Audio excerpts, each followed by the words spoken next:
സമയം 6:30 കേട്ടോ. ഇന്ന് അപ്പന് സ്കൂളുള്ള ദിവസം. ക്രിസ്മസ് വെക്കേഷനൊക്കെ കഴിഞ്ഞിട്ട് അവന് സ്കൂൾ തുറക്കുന്ന ദിവസം.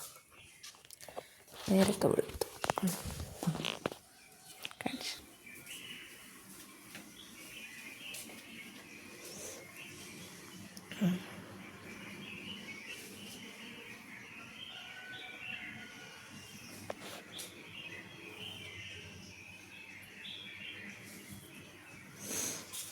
രണ്ടുപേരും ഇവിടെ നല്ല ഉറക്കമാണ്.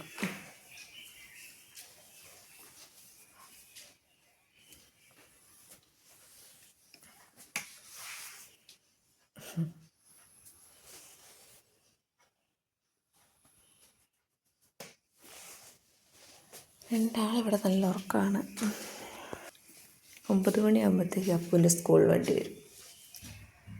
നേരത്തേനും റെഡി ആവണം. എൻ്റെ പപ്പേൻ്റെ ചെക്കപ്പ് ഡേ ആണ്. ബൈപ്പാസ് സർജറി കഴിഞ്ഞിട്ട് ഇപ്പം 3 മാസമായി.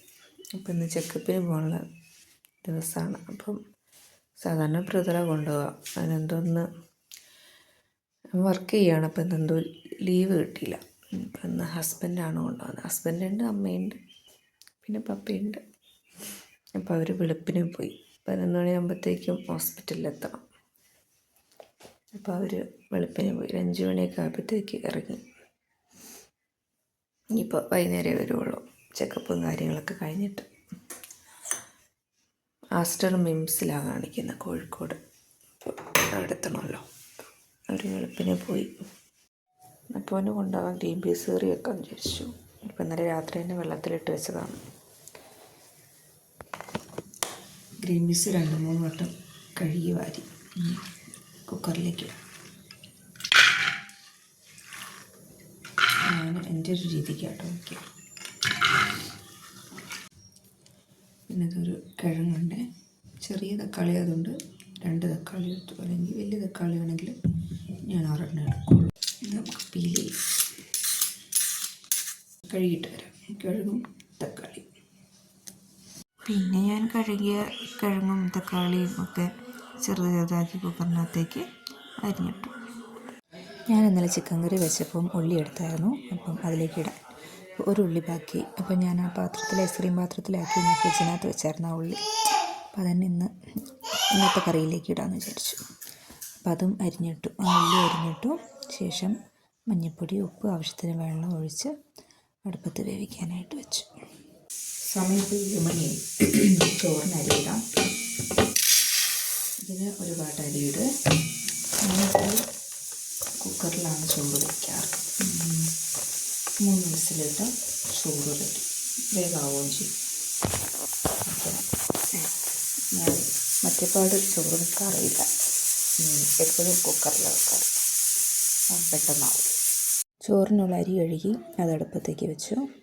അപ്പുക്കുട്ടനെ വിളിച്ച് എണീപ്പിക്കണം. ഇത്രയും ദിവസം ലീവും കാര്യങ്ങളൊക്കെ ആയതുകൊണ്ട് ഇന്നിപ്പോൾ നല്ല ബുദ്ധിമുട്ട് കാണും അവന് രാവിലെ എണീക്കാൻ. നല്ല ഉറക്കം. സ്കൂളിൽ പോകുന്ന സമയമായപ്പോൾ എണീക്കെന്ന് പറഞ്ഞപ്പോൾ 10 മിനിറ്റും കൂടി അമ്മ നല്ല തണുപ്പെന്നും പറഞ്ഞ് തിരിഞ്ഞ് കിടന്ന് പിന്നെ ഉറങ്ങുകയാണ് അപ്പുക്കുട്ടൻ. എണീക്ക് ബാ. നല്ല തണുപ്പുണ്ട് കേട്ടോ. ഞാൻ സ്വെറ്റർ എടുത്തിട്ടു. നല്ല തണുപ്പാണ്. അപ്പുക്കുട്ടൻ എപ്പോഴും 10 മിനിറ്റ് എന്ന് പറഞ്ഞ് കിടക്കുവാണ്. അപ്പം ഞാൻ ഇവിടെ 10 മിനിറ്റിനകം മാവ് കലക്കി വെച്ചു. ദോശയ്ക്കുള്ള മാവ് കലക്കി വെച്ചു. ചിക്കൻ വറക്കാൻ വെച്ചു.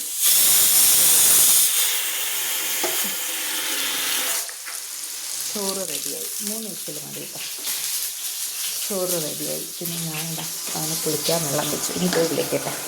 ഇനി അവൻ്റെ 10 മിനിറ്റ് വെച്ചാൽ വെള്ളം ചൂടായി. ഇനി 10 മിനിറ്റ് എന്ന് പറഞ്ഞുകൊണ്ടിരുന്നാൽ വണ്ടി വരും. അപ്പം അവനെ വിളിച്ചെണീപ്പിക്കട്ടെ.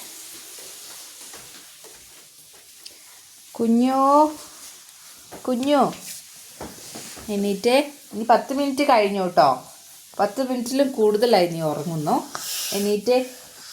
സുഖേട്ടൻ വന്ന് ഇപ്പോൾ ഹോൺ അടിക്കും. അലൻ എവിടെയെന്ന് ചോദിച്ചിട്ട് കേട്ടോ. കുളിക്കണം, എണീക്ക്, ഫുഡ് കഴിക്കണം. നല്ല ഉറക്കാശ. അവിടെ ഒരാൾ ഉറങ്ങുന്നു. സാധാരണ നേരത്തെ എനിക്ക് നിന്നിട്ട് എന്ത് പറ്റിയാവോ. ഞാൻ എണീക്കുന്നതിൻ്റെ കൂട്ടത്തിൽ അവൻ എണീക്കുന്നതാണ് അച്ചുകുട്ടൻ. ഇന്നിപ്പോൾ നല്ല ഉറക്കാശാൻ, അത് കാരണം എൻ്റെ പണിയൊക്കെ വേഗം നടത്തും. അടുത്ത ആളെ എണീറ്റിട്ടുണ്ട് കേട്ടോ, കാണിച്ചു. Good morning, good morning. ഇന്ന് നല്ല സ്വഭാവമാണോ? ഇല്ലല്ല, എന്നുള്ള സ്വഭാവം തന്നെ. എണീറ്റ് വാ, എണീറ്റ് വാ, ഏറ്റു വാ, ഏറ്റു വാ. ഇത് നിന്റെ ബൊമ്മ, ഇതാ നിന്റെ മങ്കിയും എലിഫൻറ്റും. ശരിക്കും കണ്ടപ്പോൾ ഞാൻ വിചാരിച്ചു ഇന്ന് നല്ല സ്വഭാവമായിരിക്കുന്നു. അല്ല അല്ലേ? ബാ, ബായോ വായോ, എണീറ്റ് വാ. രാവിലെ എണീറ്റ് വരുന്ന വഴി കരച്ചിലും ബഹളമാണ്. ഡെയിലി അങ്ങനെ തന്നെയാണ്. വായോ വായോ, വായോ വായോ, എണീറ്റ് വായോ,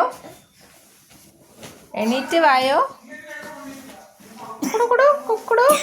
ഓ, ചുമയുണ്ടല്ലോ. ഇവിടെ ഭയങ്കര തണുപ്പാണേ, ചുമയും കാര്യങ്ങളൊക്കെ തുടങ്ങി. ഇന്നിപ്പോൾ നല്ല തണുപ്പാണ്. അവിടെ എൻ്റെ വീട്ടിൻ്റെ അവിടെ തണുപ്പില്ല, ഇവിടെ നല്ല തണുപ്പും കൂടെ. നമുക്ക് അപ്പുക്കുട്ടനുള്ള ബ്രേക്ക്ഫാസ്റ്റ് ശരിയാക്കാം. പിന്നെ ഗോതമ്പ് ദോശയാണേ.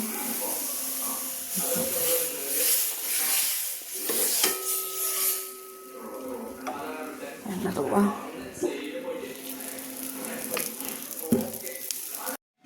ഗ്രീൻ പീസ് കറി റെഡി ആയിട്ടുണ്ട്. ഇന്ന് അപ്പുക്കുട്ടന് ലഞ്ചിന് ഗ്രീൻ പീസ് കറി, ചോറ്, ചിക്കൻ വറുത്തത്. നമുക്ക് അപ്പുക്കുട്ടനുള്ള ലഞ്ച് പാക്ക് ചെയ്യാം. അപ്പുക്കുട്ടന് ഉച്ചത്തേക്കുള്ള ലഞ്ച് പാക്ക് ചെയ്യാം. ഗ്രീൻ പീസ് കറിയും ചോറുമാണ്. ഞാൻ കറി ചോറിൽ തന്നെ ഇങ്ങനെ മിക്സാക്കി സ്പൂണിട്ട് ഒന്ന് മിക്സ് ചെയ്തിട്ട് ഇങ്ങനെയാണ് കൊടുത്തു വിടുന്നത്. കറി സെപ്പറേറ്റ് ഒരു പാത്രത്തിൽ കൊടുത്തു വിടാറില്ല. അതെങ്ങാനും പാത്രത്തിൽ നിന്ന് എടുത്ത് ചോറിലേക്ക് ഒഴിക്കുമ്പോഴൊക്കെ മേത്തെങ്ങാനും പോയാലും വേസ്റ്റാണ് ഞാനിങ്ങനെ ചെയ്യുന്നത്. പിന്നെ ചിക്കൻ വറുത്തതും വെച്ചു. ശേഷം എല്ലാം അടച്ച് വെച്ച് വൈകുന്നേരത്തേക്ക് ഞാൻ കപ്പ വറുത്തത് കൊടുത്തു. ആശാനൊരു ചെറിയ മടിയുണ്ട് പോവാൻ. ഇത്രയും ദിവസം ലീവ് കഴിഞ്ഞ് പെട്ടെന്ന് പോകുമ്പോഴുള്ളൊരു ബുദ്ധിമുട്ടവന്. അവൻ്റെ ടവലാണ്, നമ്മൾ ഈ ടവലും കൊടുത്തു വിടണം. അങ്ങനെ അപ്പൂന് സ്കൂളിൽ കൊണ്ടുപോകാനുള്ള ലഞ്ച് ബാഗും കാര്യങ്ങളുമൊക്കെ സെറ്റാക്കി വെച്ചു. വാട്ടർ ബോട്ടിലും എല്ലാം സെറ്റാക്കി. അപ്പുക്കുട്ടൻ റെഡിയായി സ്കൂളിലേക്ക് പോകാൻ ഇറങ്ങി. വണ്ടി വന്നു, ആശാൻ പോയി.